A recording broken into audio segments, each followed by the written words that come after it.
Acto 1. La acusación. Hay una sospecha que habita en el corazón de la vida moderna. La sientes cuando el silencio de tu habitación es roto por una notificación sin remitente. La sientes cuando una publicidad te ofrece aquello que solo has susurrado en privado. Es la sensación de ser un dato en una ecuación invisible, de ser pesado, medido y juzgado por una lógica que no te ha sido revelada. Crees que esta es la ansiedad de nuestro siglo, pero estás equivocado. Un hombre, hace 100 años, cartografió este purgatorio con una lucidez febril. Su nombre era Franz Kafka y su obra más profética no comienza con una acción, sino con el eco de una calumnia, con una condena que precede a todo crimen.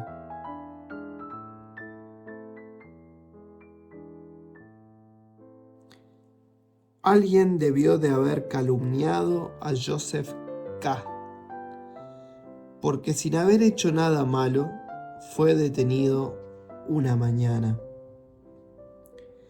Con esta frase, la normalidad se fractura para siempre. La detención de K., un joven y ambicioso gerente bancario, no es un acto de fuerza, sino una infección. 2 agentes anónimos irrumpen en su dormitorio, pero no lo encadenan. Le comunican que está en un proceso, pero se niegan a nombrar su falta. El tribunal que lo acusa es omnipotente, pero sus oficinas son desvanes, miserables, escondidos en los suburbios. No lo apartan de su vida, se la envenenan. Como una marea negra, el proceso no lo arrastra, sino que se filtra por las grietas de su rutina, anegando la normalidad hasta disolverla. Su trabajo se vuelve una farsa, sus relaciones se tiñen de sospecha, su existencia entera se convierte en la febril preparación de una defensa contra un fantasma.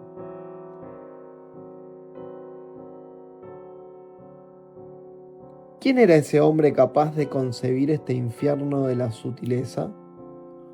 Un alma en exilio perpetuo. Franz Kafka. Un judío en un mundo antisemita.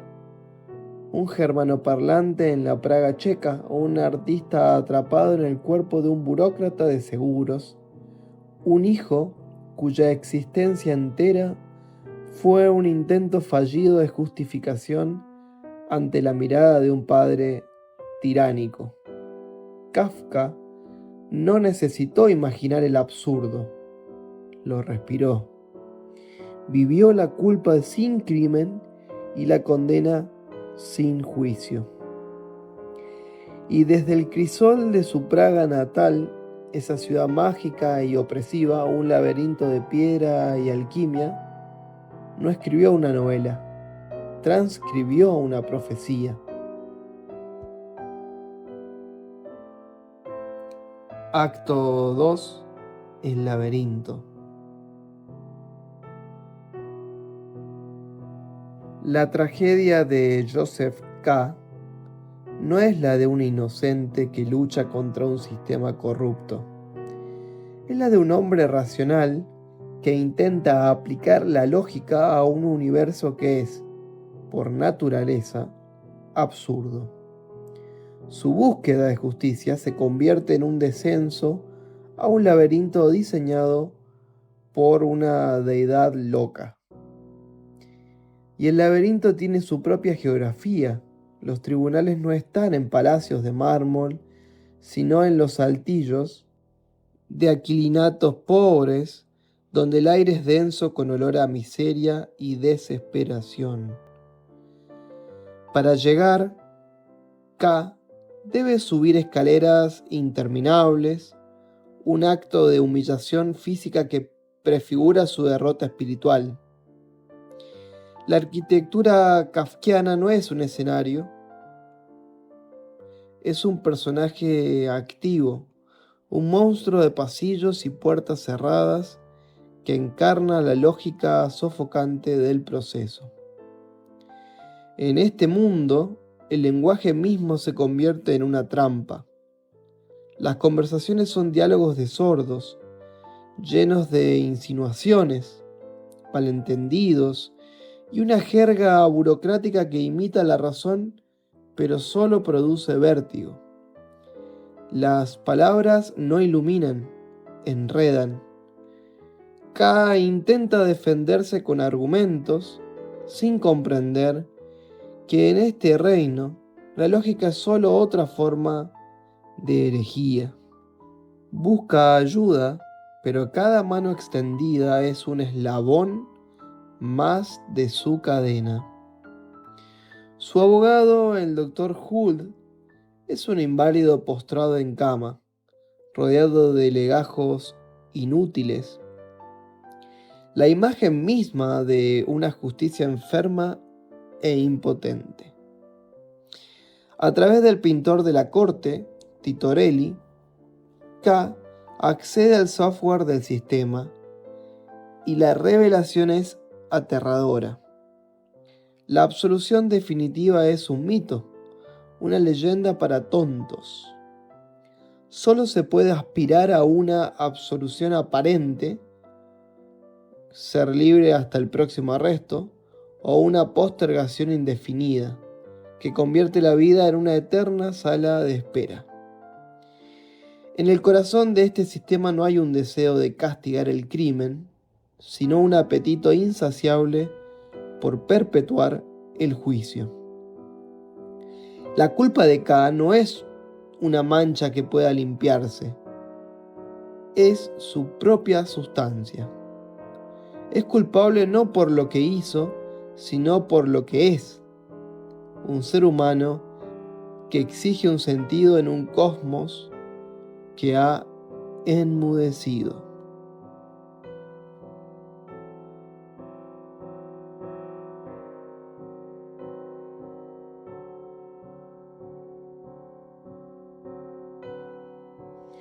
Y entonces, cuando toda lógica ha sido agotada, el proceso revela su teología. K entra en la catedral, un vasto espacio silencioso y vacío. Allí un sacerdote, que también es un funcionario del tribunal, lo llama por su nombre desde el púlpito y le narra la parábola que es la clave de todo el enigma. La historia de un campesino que llega ante la ley. La puerta de la ley está abierta, custodiada por un guardián imponente. El campesino pide entrar, pero el guardián le dice: es posible, pero no ahora. El hombre se sienta a un lado de la puerta, espera días, años, toda su vida. Intenta sobornar al guardián, quien acepta los regalos solo para que el hombre no sienta que ha omitido un esfuerzo. El campesino envejece, su vida se apaga. Antes de morir, reúne sus fuerzas y le hace al guardián una última pregunta. Todos se esfuerzan por llegar a la ley. ¿Cómo es que en todos estos años nadie más que yo ha pedido entrar?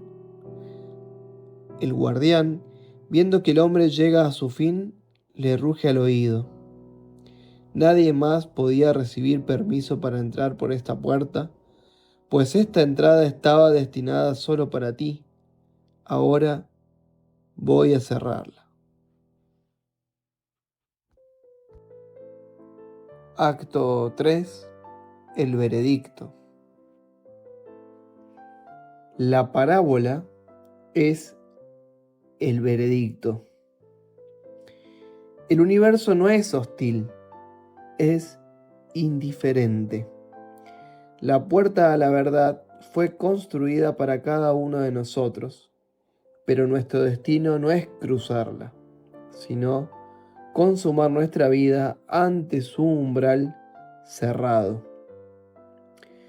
Con esta revelación, el proceso se acelera hacia su final. Ya no hay necesidad de audiencias ni de abogados. La sentencia estaba dictada antes de la acusación. En la víspera de su 31º cumpleaños, 2 hombres vienen a buscarlo. No son demonios, ni siquiera soldados. Son burócratas de la muerte, pálidos, obesos, vestidos con abrigos y sombreros de copa. Una mezcla grotesca de formalidad y brutalidad. K los sigue con una extraña y resignada cortesía. Lo conducen fuera de la ciudad, a una cantera desolada bajo la luz fría de la luna. Todo se desarrolla con una calma ritual. Lo despojan de su abrigo, lo sientan, y entonces uno de ellos saca un cuchillo de carnicero de doble filo afilado. Se lo pasan de uno a otro sobre el cuerpo de K. Un gesto absurdo, una última parodia de deliberación. Pero K se niega al último acto de colaboración. No tomará el cuchillo para acabar con su propia vida. Su resistencia final es la pasividad. Entonces, mientras uno le rodea el cuello con las manos, el otro le hunde el cuchillo profundamente en el corazón y lo gira 2 veces.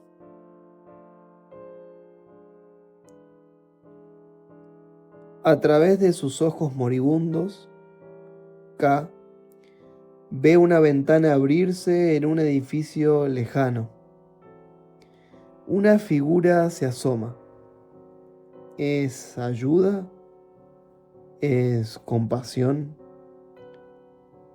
¿Es acaso la justicia? No. Es solo alguien mirando. Un espectador. Y con este último atisbo de la indiferencia del mundo, K exhala su veredicto final sobre su propia existencia. Como un perro, dice, y la vergüenza parece destinada a sobrevivirlo. ¿Por qué esta muerte, un siglo después, se siente como nuestra propia esquela? Porque el genio profético de Kafka fue entender que los sistemas de control más eficaces no son los que encierran el cuerpo, sino los que colonizan el alma. El tribunal ha mutado. Ya no se esconde en desvanes, sino en la arquitectura invisible de los algoritmos. El proceso ya no se escribe en legajos polvorientos, sino en las líneas de código que rigen nuestras vidas. Somos K. Somos K cada vez que hacemos clic en acepto sin leer las cláusulas de nuestra rendición. Somos K cuando sentimos la culpa difusa de no ser lo suficientemente productivos, lo suficientemente felices, lo suficientemente visibles. Somos K cuando nos preguntamos si nuestra libertad es real o solo un permiso temporal concedido por un poder que no podemos nombrar. Kafka no nos ofrece la salvación, nos ofrece algo mucho más valioso, una lúcida y aterradora toma de conciencia. Su obra es un espejo oscuro y al asomarnos No vemos a un personaje de ficción, nos vemos a nosotros mismos, esperando ante nuestra propia puerta. Este no es un juicio que leer, es un juicio que vivimos. Y la pregunta que Kafka deja flotando en el silencio no es si somos inocentes o culpables. La pregunta es si seremos capaces de mirar al guardián a los ojos antes de que cierre la puerta para siempre. La puerta se cierra. ¿O acaso siempre estuvo cerrada y solo nuestra esperanza la mantenía entreabierta en la imaginación? El juicio de Kafka no es una parábola de un tiempo pasado, sino el aliento incesante de una interrogación que nos precede y nos seguirá. Cada uno de nosotros lleva el peso de un expediente invisible, una culpa innominada que se gesta en los pliegues de la existencia misma. No buscamos absolución, solo el eco de una pregunta que nunca llega a formularse del todo. Quizás el verdadero veredicto no es la condena, sino el eterno acto de esperar. Esperar ante una puerta que es un espejo y que nos revela no lo que somos ante la ley, sino lo que somos ante el silencio que nos habita. Y en este silencio, que es el de la oficina y la catedral, el del callejón gótico y la propia conciencia, reside el verdadero legado de Franz Kafka.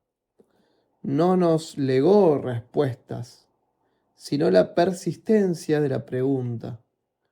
No nos dio la llave de la puerta, sino la lucidez para comprender que la puerta es parte de nosotros, una interrogación incesante.